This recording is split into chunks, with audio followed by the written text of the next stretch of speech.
heard the ex-president, John Mahama, giving an update on his position on the elections and trying to let us understand that, yes, he's going to respect the results, but the party is here to take a position on that as well.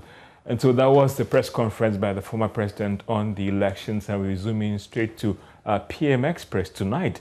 As you're also looking at what are the expectations of businesses and the economic challenges ahead,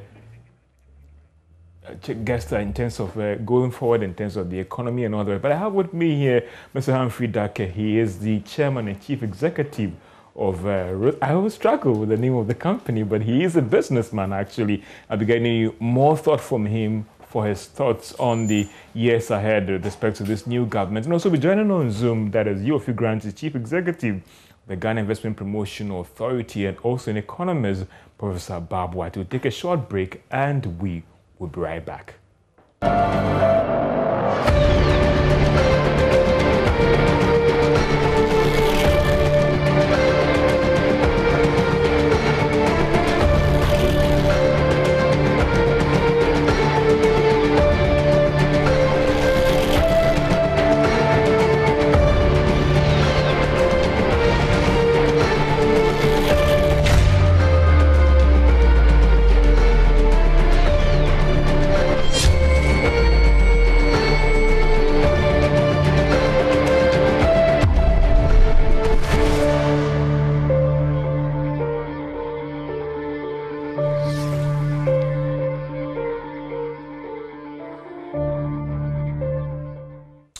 Welcome back to PM Express Business Edition. And from President Mahama's statement, obviously it's clear that he's conceding to the result. But again, we understand the President, Akufo-Addo, is going to lead the government come January 7, 2021. But what are the expectations of businesses and the challenges that lie ahead in terms of the economy for the President? Mr. Humphrey Dake, how are you doing? I'm doing good.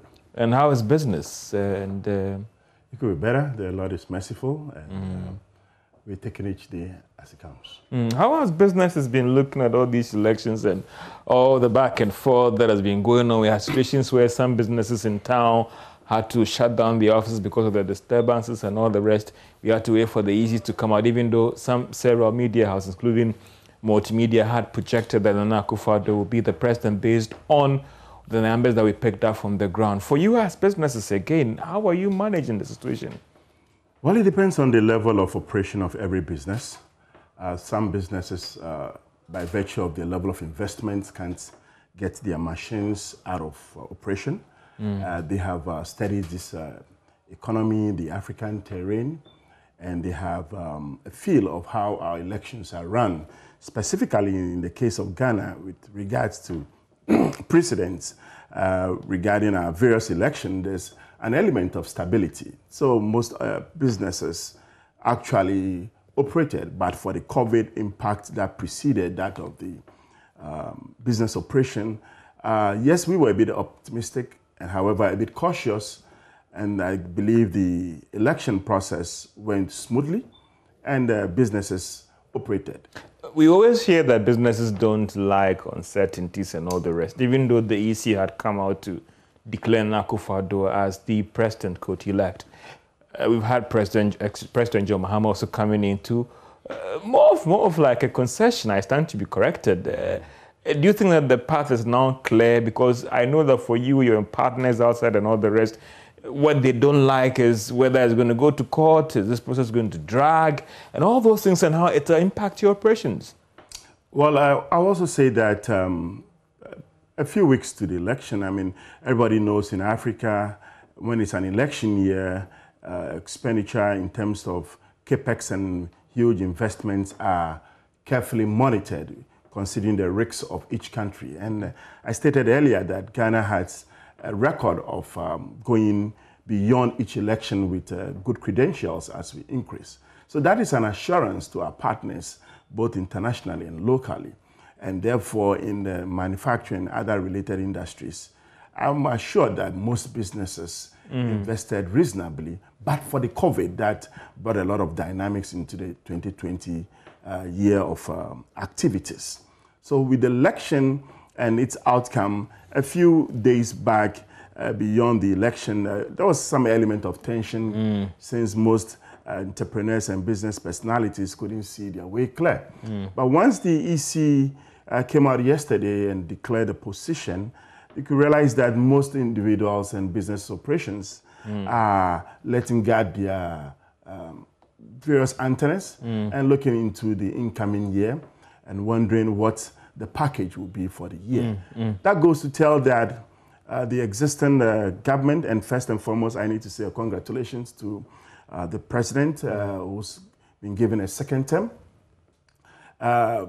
Business community loves consistency, predictability, and also they seek to be comforted in policy. Mr. Zaki, it looks like you're getting in more in the expectations. I'll come back to more on that. But let me get on to my Zoom lines. I have Professor Bob White, and I'll be getting his thoughts on the economy, but also the chief executive of the Ghana Investment Promotion Center, Yofi Grant. And Yofi, I mean, you being the chief investment promoter for this country, and you engage a lot of foreign partners each and every day.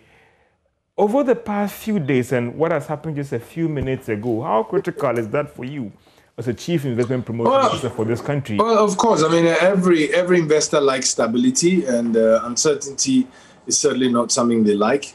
But I am confident that it's the Electoral Commission that declares an election, and it's something that we all agree to just before the elections, even with the Peace Council and all that. So it must be respected. Of course, in most competitions, in any situation where there's competition, very often the loser always thinks that the victor had something that he didn't have, or had an advantage, or there's something wrong, or something like that.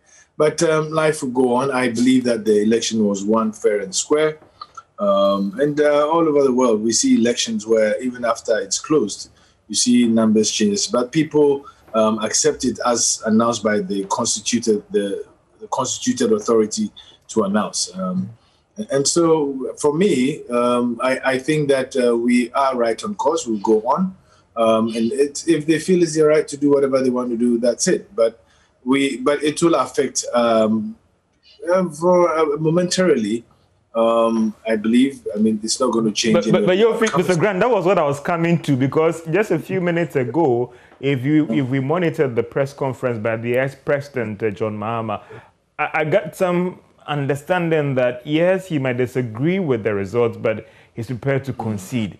Doesn't it give some signal that okay, we are not going to see maybe him go to court, the process drag, and how that might even affect your quest when you go out there to engage those big partners to bring in the capital? Well, I think that there's the need to, in all these situations, to act in the bigger interest. And what is the bigger interest? Ghana. I believe that, like I said, the constituted authority has pronounced on it, and we all need to respect it. And we all said we're going to respect the decision of the Electoral Commission and uphold the peace, stay the peace of Ghana and all that. Some things have already happened which sort of have disrupted that a bit, and we need to reset and get back on it. I keep saying, and I congratulate the president. I think so far he's done a yeoman's job in running this country. Prior to COVID, Ghana was one of the fastest growing economies in the world and was predicted to be the fastest in 2020 till COVID hit. And even despite that, our recovery has been remarkable. We've done much better than we expected, and others have said it. And recently, the Oxford Business Group actually published a study on Ghana's AIDS preparedness and the real wonderful work that Ghana did. And so we are very clear what the future holds for us. Of course, the interesting thing, though, is in the first quarter of this year, foreign direct investment, as we recorded, was $180 million. And by the second quarter, the expectation was that there will be zero because of the disruptions, the global supply chains, the global financial systems and all that.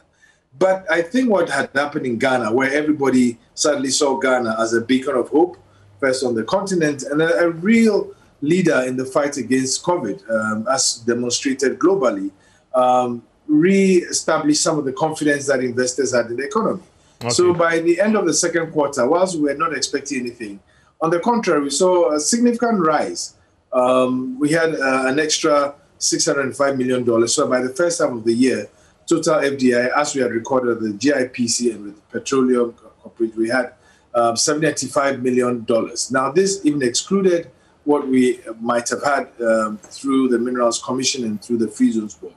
But by the third quarter, we had actually exceeded $1 billion in foreign direct investments.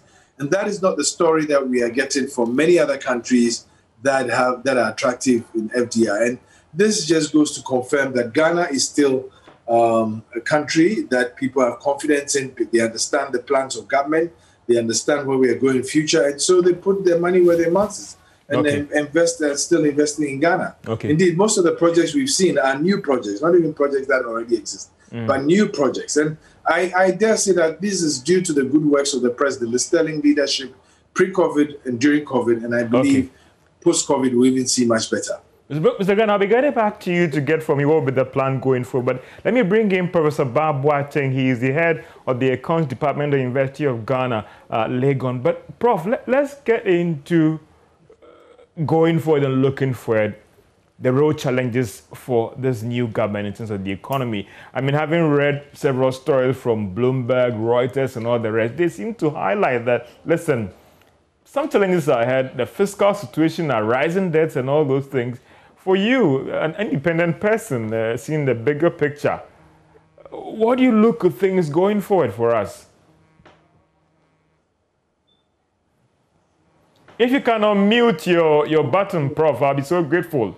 Unmute Yes, I think you can hear me now. I can do that, Prof. So let me put it into perspective. So we know we have the COVID, and then we have election.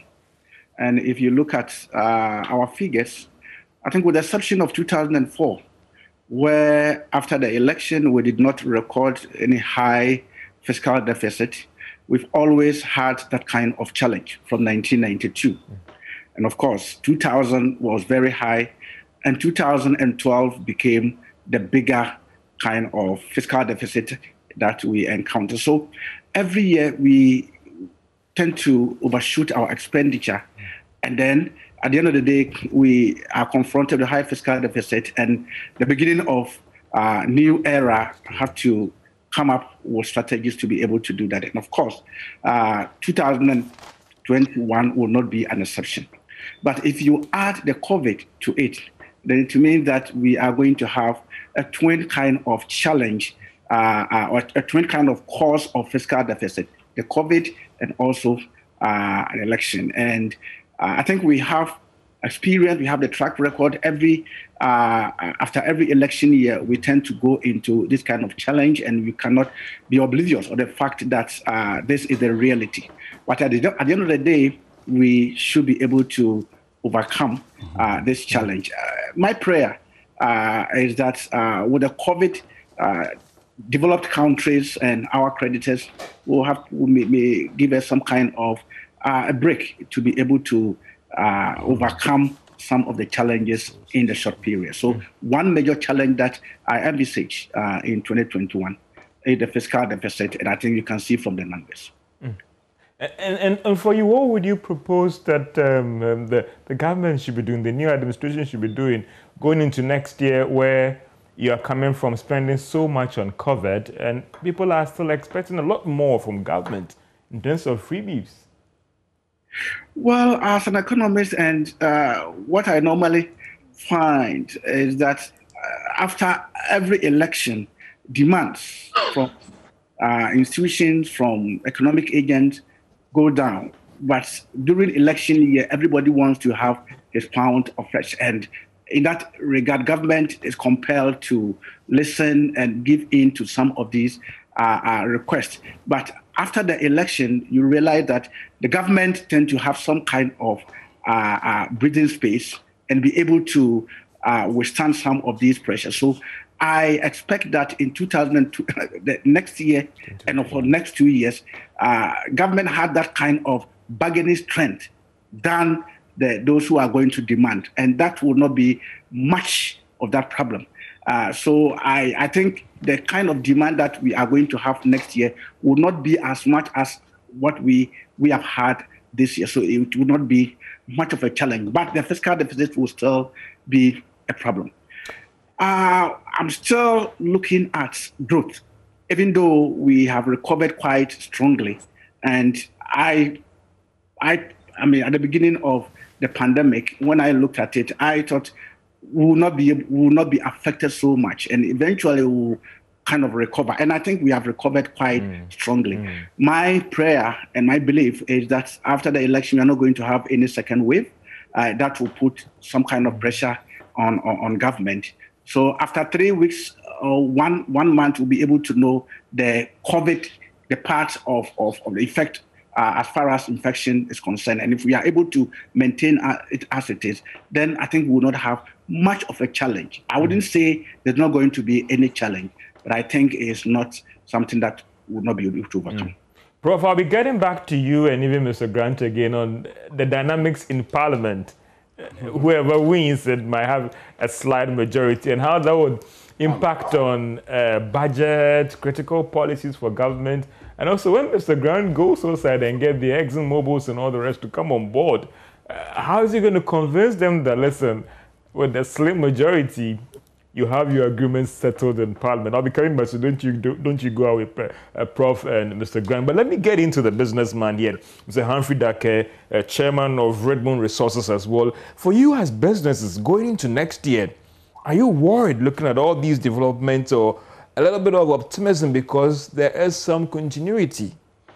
Yeah, are we worried? I believe not, because we look forward to a blueprint of, and the president stated that in his maiden speech after the announcement by the Electoral Commissioner of a COVID recovery plan. We seek to see this recovery plan in the budget, well detailed. Also, unfolding within that, we know there are a lot of dynamics on the AFTA front by virtue of the entire continent going into AFTA, and therefore it opens about 90% of liberalized products.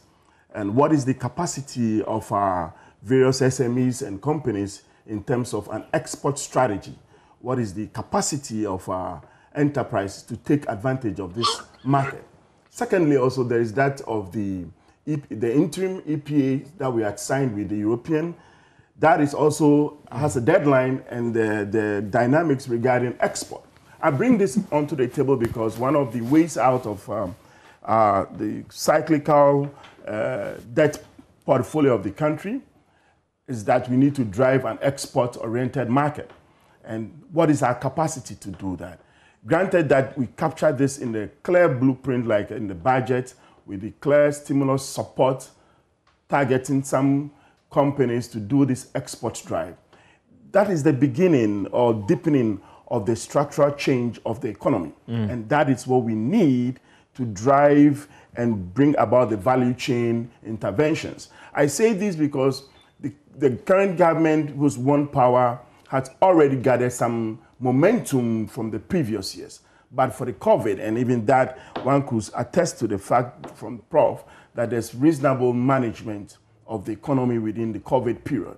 So they need to accelerate from the gains that they have attained. They know the nooks and crannies of the economy, how to deepen the domestic revenue mobilization with a strategy of export. And that's why I wish to see. And that's what you want. Because that is what will lead to the structural transformation of the economy and to bring in new growth poles and new revenue basket to aid governments constrained space of fiscal deficit.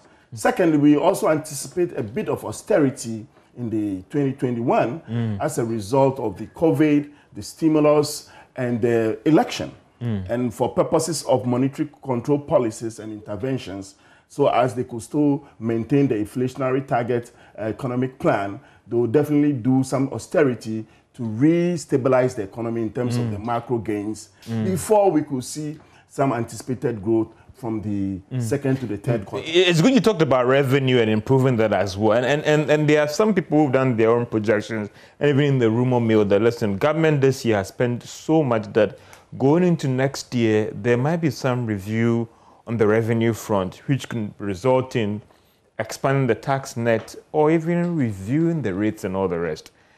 Are business ready for that? Because I know that is something that even you're a member of AGI, a very significant position as well. And you've raised concerns about taxation and how it should be handled for businesses like yours? Absolutely.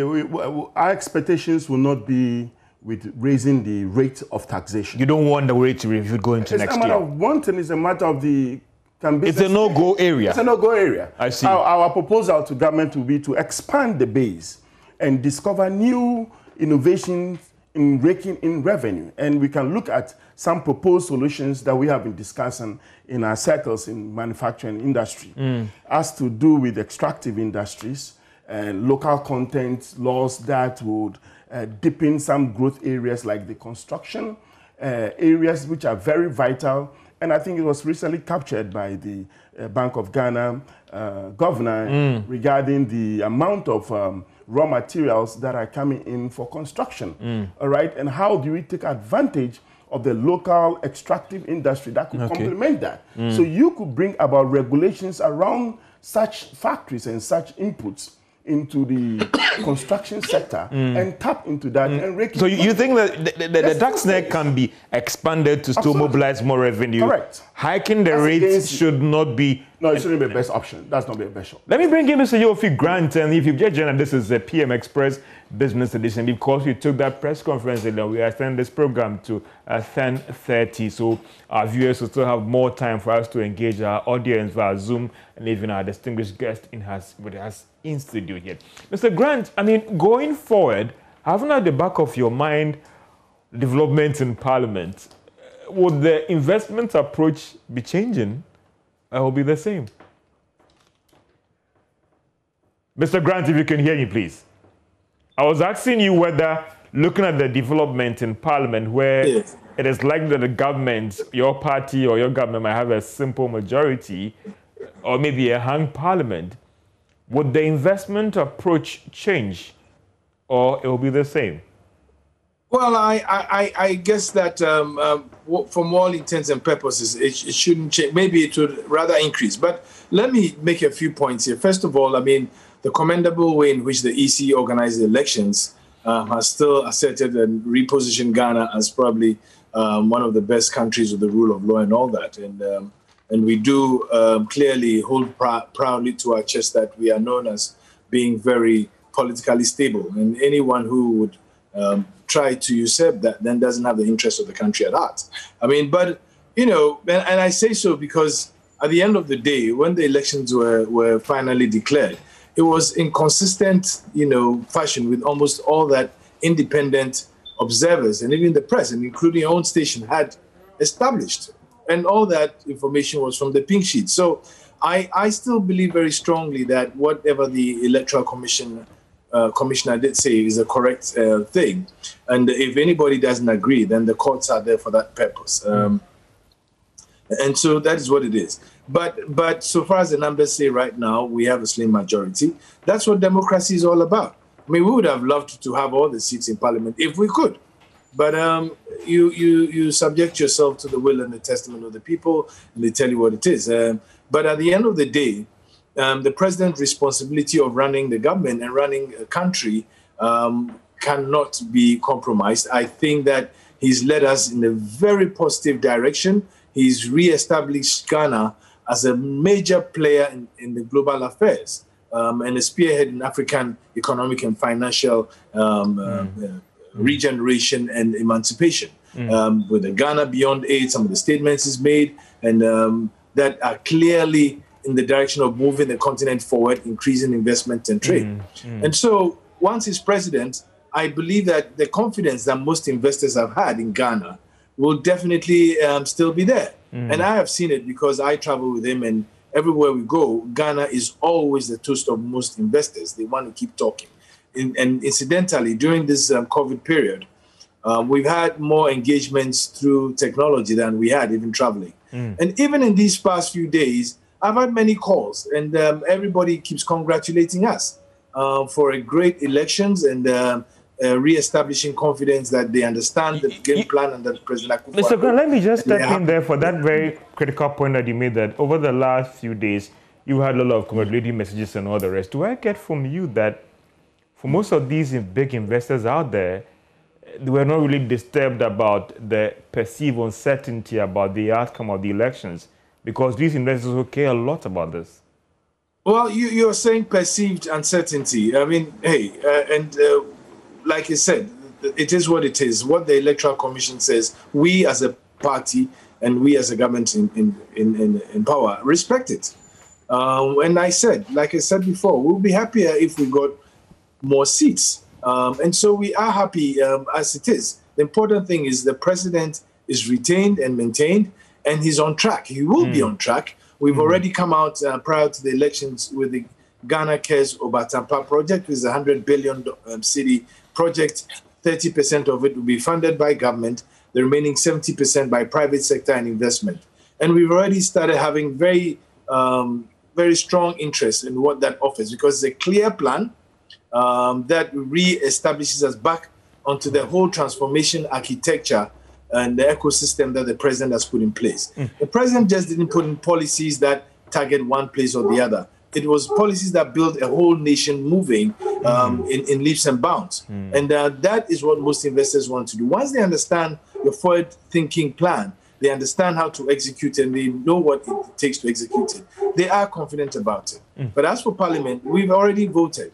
The votes have been counted. The Electoral Commission has decided. So we go with it, and we make the best out of it and grow this country. But Mr. Graham, my concern was that I know for some big firms, when they are bringing in FDIs, they put for certain concessions. I mean, tax deals and all the rest, and all those things. And having a larger majority in Parliament gives you a stronger backing to engage and pull in some of these firms in your country. Wouldn't that be a challenge for you? Let me correct a misconception you have, and it's been shown globally and everywhere. The investor's first remit is not to look for incentives. The investor's first remit is first to look at stability, is to look at growth, and second, growth, and thirdly, opportunity. Of course, I mean, depending on the type of foreign direct investment you want, then there are three main types: market seeking, efficiency seeking, and resource seeking. That will decide whether incentives would be critical or not. And that usually happens when when you're looking at efficiency seeking FDI and the higher levels of the economy in technology, high-end production, etc., etc. For us, we present a market to the investing community because we are also the lead in the CFTA. The headquarters is here, and we open the continent out to the investing world through Ghana. That is the ambition that we have. Once we've clearly demonstrated that and people buy into it, they are pretty comfortable. And the issue of incentives only come in when they want to be much more competitive than their competition in other countries. But so far as we offer the opportunity, we are stable, you get great returns from investing in Ghana. And hey, we are in the center of the world, so logistically, we are perfectly placed. Ghana still catches the eye of the serious investor. So the dynamics in even better still under President Akufo-Addo. Maybe just to give you a few indicators. When President Akufo-Addo took over the presidency of this country in 2016, our total FDI was $2.4 billion. In 1 year of reforms, aggressive fiscal consolidation to put the economy in stability and sustainability, at the end of 2017, total foreign direct investment had doubled to $4.9 billion. And the next year was $3.6 billion. Of course, 2019, in consonance with a 40% fall in global FDI, we just got above $1 billion. And this year, even with COVID, by third quarter, we had already passed $1 billion. Now, that can't be by accident. That is due to the confidence that the investors have found in Ghana and the story of the leadership and the plan going forward. There's no doubt in my mind that that's it. Mr. Grant, back again to my question, that looking at the dynamics in Parliament, that wouldn't be a difficult job for you at all, going out to convince all these multinationals to come in? Oh, of course. I mean, it shouldn't be a difficult job for us. The foundations have been set. And bear in mind, and I use my words very carefully, President Akufo-Addo, in governing this country and leading this country, has built is building the architecture of a pure, full transformation. Add value to the people, create opportunity for wealth creation, create an opportunity for modernization, create an opportunity for engagement, and then move together. So you have free SHS, you have one district, one factory, you have planting for food and jobs to ensure food security, and then you build on it. So it's like building a solid foundation and then building the super and substructure and superstructure. That is the way he's looked at it. And so going forward, first we'll ensure that we recover from the COVID pandemic. And as Doc said, we saw a decline in revenues because of the disruption in the value chains and in procurement and in all that, supply chain disruptions. We saw disruptions in the financial systems globally. We saw disruptions in consumption, and we saw disruptions in production. And this affected almost any economy in the world. It's not just Ghana. It really did affect every economy in this world. But Ghana has done well in recovering because we have established a more robust financial infrastructure through what happened, the consolidation in the banking sector, renewed focus on banking inspection and making sure that we go by the rule of law in the financial sector, and giving investors and business people the confidence that this is a country that is. And bear in mind, the plan going forward is first to establish Ghana as a hub for West Africa, but also gradually change Ghana through reforms and better understanding of what the market operates and ensuring partnerships and linkages with foreign direct investment to make Ghana the best place to do business in Africa. That is one of President Akufo-Addo's main objectives in many of the things that we are doing. Prof. So we are very clear already. The foundations have been set. And it will be sad. It will be sad and almost like cutting our noses to spite our faces if we want to go on with this plan, and then because of political divide, one side says, no, we'll not allow you to develop Ghana. President Akufo-Addo became president not only for NPP, but for NPP, NDC, CPP, name it. He became president for all Ghanaians. And he's clearly always said that we are not leaving anybody behind. Whether you voted for him or you didn't vote for him, you must benefit from the economic development plan that we have. And that is what it has been. So it will be absurd that anybody will come and then try and truncate that process, not for any real economic gain for the country, but for political, swordsmanship or fencing. That would be truly absurd. Let me bring in Prof. Bob Whiting. Prof, I mean, for you, again, what are the real challenges ahead for us in the economy? I mean, revenue, you talked about the debt stock. What are some of the tough decisions that Nana-Addo government in the second term has to take if he really wants to stabilize the economy? Well, I think I will start by answering your question about Parliament, how close Parliament is. And I think I would like to re-echo the President's statement that the outcome of this election points to the fact that Ghanaians want the two parties to work together. Right. So depending on where you stand, you may think it's good or you may think it's bad. But from where I sit, I think the closeness of the election as far as parliamentary election is concerned is going to give some kind of positives in terms of scrutinizing documents in Parliament and not rushing things through as it were. And I think it will be more like an advantage and a satellite, and also as an institution that is supposed to oversee what executive is doing will be much upheld than what we have witnessed since 1993. And I think I see it as positive, however you look at it. And everybody looks at it as, we know it's very slim majority, but however it is going to be positive. Now, what are the big kind of initiatives and strategy that you think government But Prof, before you go on, let me just get your thoughts on this. You're saying that it's rather good in terms of the scrutiny and all the rest. Do you foresee a situation where a government budget to be thrown away, an appointment of maybe a new head of a financial institution or something will be thrown out and all the rest? That is where the problem is, and the signals it also sent to investors outside and all those things. Or you don't foresee that? Was trying to look at the exemption regime and making sure that you don't just give exemptions just like that, but you need to make sure that you qualify for the exemption. Unfortunately, after 2-3 years, it seems to have fizzled down. And when you look at the amount of money that the country loses through exemptions, it's something that we haven't looked at. We always quote the textbook, the A-level textbook, let's expand the tax net, but nobody has looked at the exemption regime. And particularly so because there are certain companies, institutions, manufacturers who rather need exemption, but you may realize that it may go to people who may not be able to use their activity to generate what you look at as jobs and so on. So the tougher decision that I expect government to take in 2021 is to look at the exemption regime and make sure that no matter what exemption that you are looking for, you pay all your taxes, and then you have to make a case to be able to benefit from that exemption. And I think if we do that, government will be able to raise the revenue part of it. The second aspect is to commend government on a digitization agenda.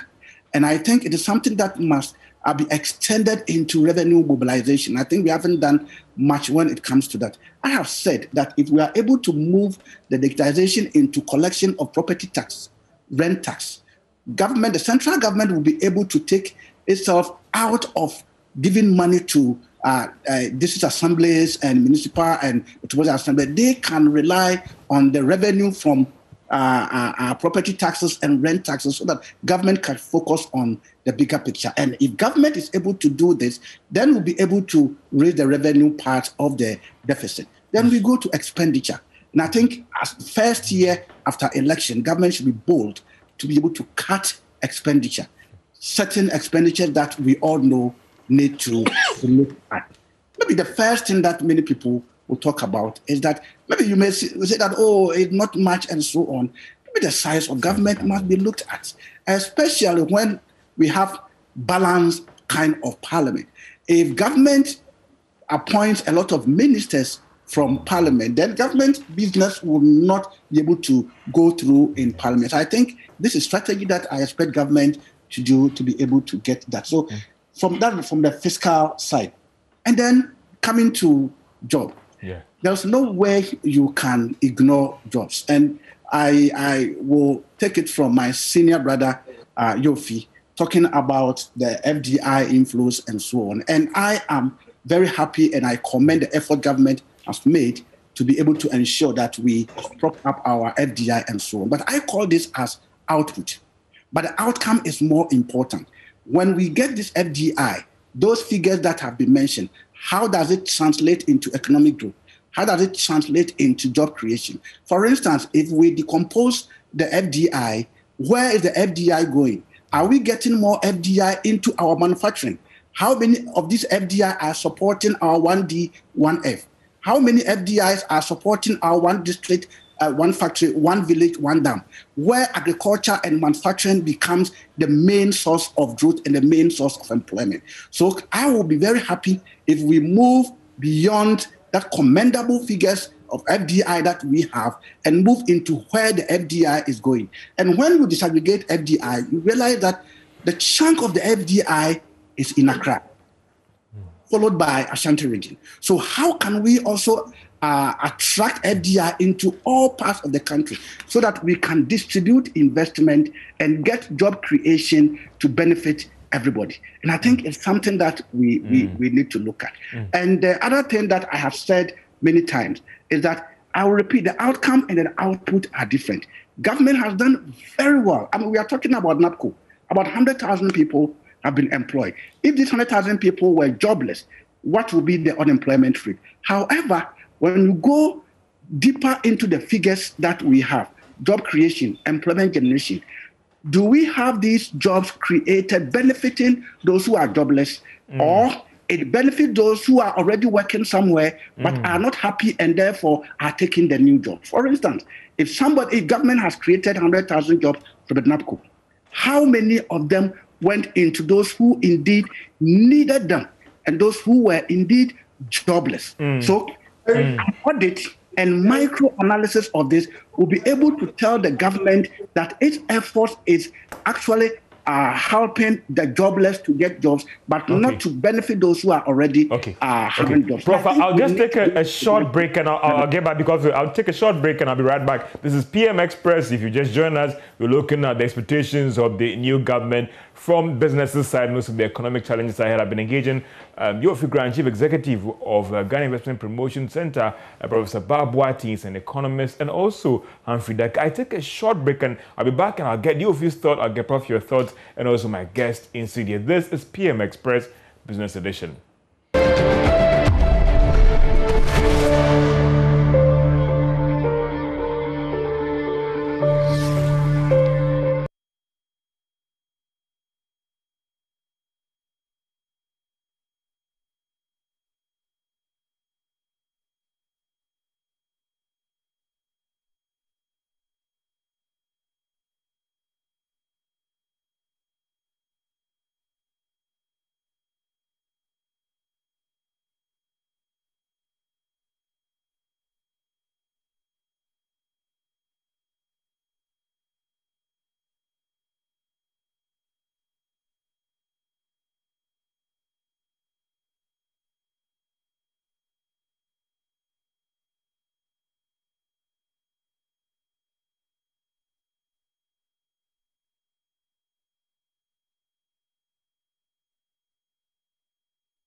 Welcome to PM Express Business Edition, as we gauge the view of actually businesses and also the economic challenges ahead for businesses in terms of the new government going to 2021. And let me go to Zoom because I'm supposed to be wrapping up. Time is not on our side. It's unfortunate that when you're having fun, let me use that word in quotes, time runs. So Mr. Grant, and your final thoughts in 2 minutes as I wrap up with you again. What are your final thoughts, and also factoring in what would be the stake of domestic FDI or investment in 2 minutes, sir? The circumstance that was established by the Akufo-Addo government in the past 4 years was one that facilitated SDG 1 and SDG 17. One is about the eradication of poverty, and 17 is partnerships and linkages. And so clearly, even as we go out to attract FDI, we want it to be in partnership with local enterprise, such that as part of that whole infrastructure that I spoke about, we'll see some social mobility. And indeed, notwithstanding what has happened with the election, I believe that the interest in Ghana is high. And Ghanaians have clearly shown that they believe in the leadership of President Nana Akufo-Addo, and that's why they voted him president. Now, if Parliament becomes tight, it's still a clear indication that no matter what the composition is, the belief and confidence in President Akufo-Addo has been well established with him being voted. And unfortunately, some statements have been made which themselves are very unfortunate, like figures coming from the Electoral Commission are fictional. But that I think doesn't do well for our constitutional governance and democracy to make such statements, because it then disrespects the whole constitutional government arrangements that we have. But that notwithstanding, it is very clear that Ghanaians have confidence in President Akufo-Addo to deliver. He has delivered, and he will deliver even much more and better. And I sincerely believe that that is what we'll work towards. Professor Boab-Boateng, your final thoughts and going into next year, you see the economic eye and you see a bigger picture than what we do. Your final thoughts on that in 2 minutes, Prof. Well, I think I have spoken about the economy and everything, but I would have wanted to go into a bit of the election and say that we have one Ghana. We have one Ghana, that there's no Ghana anywhere. And all of us are happy to be in Ghana. Many of us, when we travel, after 2 weeks, 1 month, we want to come home. And the election has ended quite well. We know that it has been very peaceful. I mean, if you listen to international news, everybody is talking about Ghana and so on. I am pleading with everybody that whatever we have to hold it and hold it to the extent that at least at the end of the day, we will have one Ghana. 4 years is just here. And I will just take you back to Nigeria when they had this demonstration and so on. And I chanced on a video where that person was telling Ghanaians that Ghana, you have peace and you have to hold the peace. And I'm telling you that if you let this peace slip by, you will not be able to recover. And I think this is what I leave to every Ghanaian, that no matter what, in an election, there's going to be a winner, there's going to be a loser. And sometimes we tend to have that kind of problem. But I'm very confident that looking at what happened in 92 when there was stolen verdict, everybody thought Ghana was going to burn. Ghana didn't burn.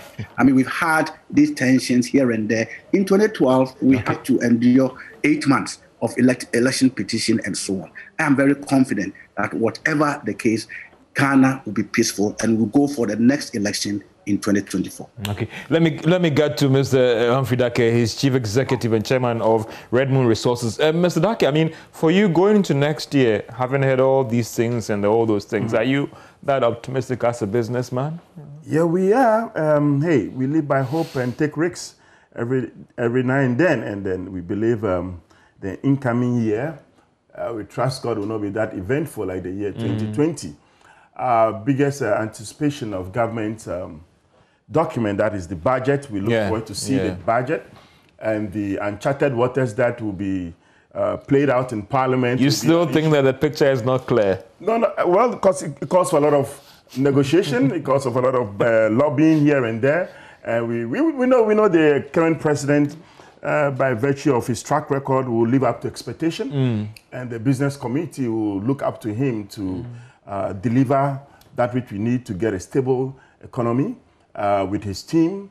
There will be some very hard decisions. I made mention there will be some level of austerity measures.